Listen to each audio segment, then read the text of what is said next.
Wala pa pong date exactly kung kailan gagawin. Pero may mga baka.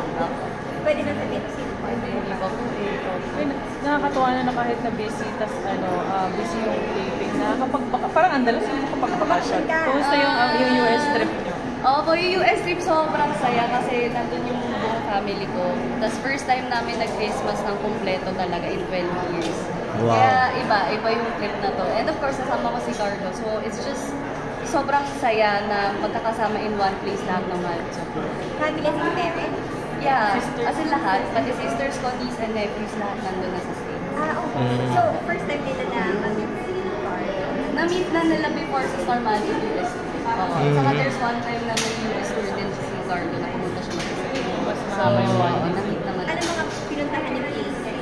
Secret. De, joke. Nakita niyo sa mga post po namin. Nasa LA, sa Sacramento, sa SM.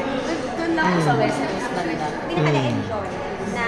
Siyempre yung Christmas. Oo, sa bahay pa rin natin. Oo, kasi kahit naman sa lugar doon, basta kasama ko sila talaga. Actually, kahit na mag-grocery lang kami, kasama ko pabilang masaya na ako. Yung lahat kami sasama agad sa kotse. Parang ganyan kami siguro ganun kami ka-excited na nagsama-sama ng buo talaga. Tapos this time kasi mas matatanda na kami.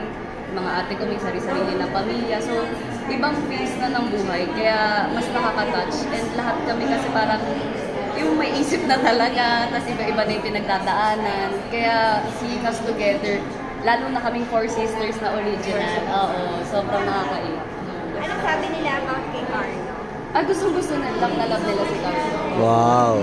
May mga tita na ba nag-pressure sa'yo? Oo. Wala naman. Actually, very respectful yung relatives ko. So, yeah. Congratulations. Thank you. Okay, Charlie.